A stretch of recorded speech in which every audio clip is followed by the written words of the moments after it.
안디옥 교회는 초대교회 안에서 선교적 공동체의 중요한 모델로 볼 수 있습니다. 이 교회는 처음부터 한 지역이나 한 민족 안에만 머무르는 공동체가 아니었습니다.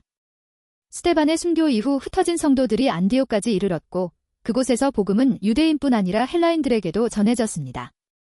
사도행전 11장 21절은 이렇게 기록합니다. 주의 손이 그들과 함께 하심에 수많은 사람들이 믿고 주께 돌아오더라. 안디옥 교회의 시작에는 흩어짐과 증언, 그리고 유대인의 경계를 넘어 이방인에게 전해진 복음의 확장이 있었습니다.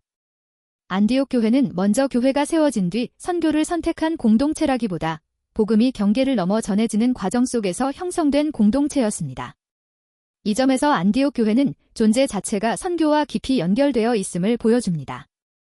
예루살렘 교회는 안디옥에서 일어난 일을 듣고 바나바를 보냈습니다. 사도행전 11장 22절의 내용입니다. 바나바는 안디옥에 이르러 하나님의 은혜가 역사하고 있음을 보고 기뻐했습니다. 그리고 성도들이 굳건한 마음으로 주와 함께 머물도록 권면했습니다. 사도행전 11장 23절의 내용입니다. 바나바의 역할은 안디옥에서 일어난 일을 인간적인 기준으로 판단하기보다 그 안에서 역사하시는 하나님의 은혜를 분별하는 것이었습니다. 그리고 새롭게 세워지는 공동체가 주님 안에 견고히 서도록 돕는 것이었습니다. 특히 바나바가 다소에 있던 사울을 찾아가 안디옥으로 데려온 일은 중요합니다. 사울은 다마스커스 길에서 부활하신 예수님을 만났지만 한때 교회를 박해했던 과거 때문에 교회 안에서 쉽게 받아들여질 수 있는 인물은 아니었습니다. 그러나 바나바는 사울의 과거에만 머물지 않았습니다. 하나님께서 그에게 주신 부르심과 가능성을 보았습니다.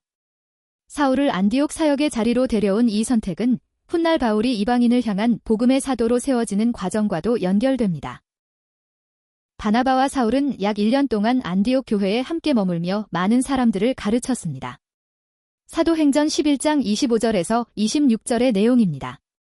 안디옥 교회 안에서는 복음 전파와 가르침, 회심과 양육이 함께 이루어졌습니다.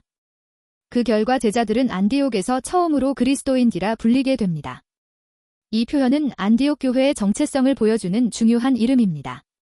사도행전에서 예수를 믿는 사람들은 그전까지 주로 제자들, 형제들, 성도들, 믿는 사람들 또는 그 도를 따르는 사람들로 불렸습니다. 그런데 안디옥에서는 그들이 처음으로 그리스도인이라는 이름으로 불리게 되었습니다. 성경은 사람들이 왜 그들을 그렇게 불렀는지 자세히 설명하지 않습니다. 그러나 분명한 것은 그들이 주변 사람들의 눈에 그리스도와 깊이 연결된 사람들로 보였다는 사실입니다. 사람들은 그들을 보며 그리스도께 속한 사람들, 곧 그리스도의 사람들이라고 부르게 된 것입니다. 그리스도인이라는 이름은 오늘 우리에게도 중요한 정체성을 말해줍니다. 그것은 우리가 누구에게 속해 있는지, 누구를 따르는지, 누구를 드러내는 삶을 살아야 하는지를 보여주는 이름입니다. 이 이름은 오늘날 선교의 본질을 생각하게 합니다. 선교에서 가장 중요한 사명은 예수께서 그리스도이심을 증언하는 일입니다. 안디옥의 제자들이 그리스도인이라 불렸다는 사실은 그들의 공동체와 삶이 예수 그리스도를 중심으로 이해되었다는 뜻입니다. 오늘의 교회도 선교를 말할 때 여러 활동과 방법을 생각할 수 있습니다. 그러나 그 중심에는 언제나 예수 그리스도를 증언하는 사명이 있어야 합니다. 안디옥 교회의 또 다른 특징은 다양성입니다. 사도행전 13장 1절에 등장하는 지도자들은 서로 다른 배경을 지닌 사람들이었습니다. 바나바, 니게르라 불리는 시므온, 구레네 사람 루기오, 분봉왕 헤롯과 함께 자란 마나엔, 그리고 사울입니다. 이들은 출신 지역과 인종, 사회적 배경이 서로 달랐습니다. 그런데 이들이 한 공동체 안에서 함께 예배하고 섬겼습니다. 이것은 안디옥 교회가 단일한 문화나 배경 위에 세워진 공동체가 아니었음을 보여줍니다. 안디옥 교회는 유대인과 이방인이 함께 그리스도 안에 속한 다문화 공동체였습니다. 이 다양성은 안디옥 교회가 선교적 교회로 세워지는 중요한 토대가 되었습니다. 서로 다른 배경의 사람들이 이미 한 공동체 안에서 복음을 중심으로 함께 살아가고 있었기에 안디옥 교회는 복음이 한 민족이나 한 문화에 갇힐 수 없다는 사실을 몸으로 경험한 교회였습니다. 그들은 이방인 선교를 이론으로만 이해한 것이 아니었습니다. 공동체의 삶 속에서 이미 경험하고 있었습니다. 그래서 안디옥 교회는 성령께서 바나바와 사울을 이방 지역으로 보내라고 하셨을 때 그 부르심에 순종할 수 있었습니다. 오늘날의 선교 역시 다양한 문화와 배경을 가진 사람들 속에서 이루어집니다. 그런 점에서 안디옥 교회의 다문화성은 단순한 특징이 아니라 선교적 교회가 되기 위한 중요한 준비였습니다. 복음 안에서 서로 다른 사람들을 품고 함께 예배하는 공동체는 복음을 더 넓은 세계로 보내는 일에도 더 민감하게 반응할 수 있습니다. 안디옥 교회가 선교적 교회의 모델이 될 수 있었던 이유 가운데 하나가 바로 여기에 있습니다. 사도행전 13장 2절은 이렇게 기록합니다. 주를 섬겨 금식할 때에 성령이 이르시되 내가 불러시키는 일을 위하여 바나바와 사울을 따로 세우라 하시니. 여기서 내가 불러시키는 일은 바나바와 사울을 통해 이방 지역에 복음을 전하게 하시는 하나님의 선교적 사명을 가리킵니다. 안디옥 교회는 이 말씀 앞에서 금식하고 기도했습니다. 그리고 바나바와 사울에게 안수하여 보냈습니다. 사도행전 13장 3절의 내용입니다. 그들이 순종한 내용은 분명했습니다. 공동체 안에 필요한 지도자를 붙들어 두는 것이 아니라 성령께서 부르신 사람을 복음을 위해 떠나보내는 일이었습니다.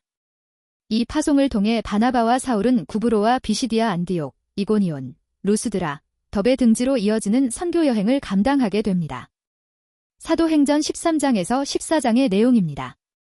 안디옥 교회의 선교는 파송에서 끝나지 않았습니다. 바나바와 사울은 선교 여행을 마친 뒤 다시 안디옥으로 돌아왔습니다. 그리고 하나님께서 함께 행하신 일과 이방인들에게 믿음의 문을 여신 일을 보고했습니다. 사도행전 14장 26절에서 28절의 내용입니다. 이것은 안디옥 교회가 선교사를 파송하고 기도하며 다시 보고를 듣고 하나님의 일을 함께 확인하는 책임 있는 공동체였음을 보여줍니다. 또한 안디옥 교회는 다른 교회들과의 관계 속에서도 선교적 책무를 감당했습니다.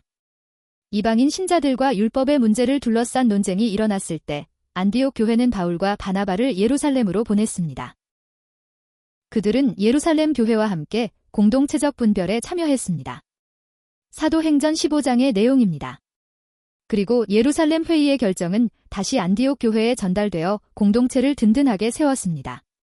안디옥 교회는 선교적 거점이었지만 다른 교회와의 연대와 분별을 소홀히 하지 않았습니다. 이후 사도행전의 흐름에서 안디옥 교회의 역할은 점차 전면에 드러나지 않습니다. 바울의 선교 사역이 확장되면서 이야기는 여러 지역과 교회들로 이어집니다. 안디옥 교회는 이전처럼 중심 장면에 자주 등장하지 않습니다. 그러나 이것은 안디옥 교회의 의미가 약해졌다는 뜻이 아닙니다. 안디옥 교회는 자신에게 맡겨진 역할을 감당했습니다. 복음이 이방인에게 전해지는 길을 열었고 사울을 바울로 세워가는 중요한 자리가 되었으며 선교사를 파송하고 그 사역을 함께 책임졌습니다. 안디옥 교회의 모습은 오늘의 교회에도 중요한 질문을 던집니다. 교회는 복음을 자기 안에만 머물게 하는 공동체가 아닙니다. 하나님께서 부르신 사람을 세우고 보내는 공동체입니다. 또한 다양한 배경의 사람들이 그리스도 안에서 하나 되어 예배와 기도 가운데 성령의 뜻을 분별하는 공동체입니다. 오늘의 교회는 안디옥 교회가 보여준 이 모습을 다시 붙들어야 합니다. 복음을 붙들되 독점하지 않고 사람을 사랑하되 붙잡아 두지 않으며 하나님의 부르심 앞에 순종하는 교회가 되어야 합니다. 이것이 안디옥 교회가 오늘 우리에게 보여주는 선교적 교회의 모습입니다.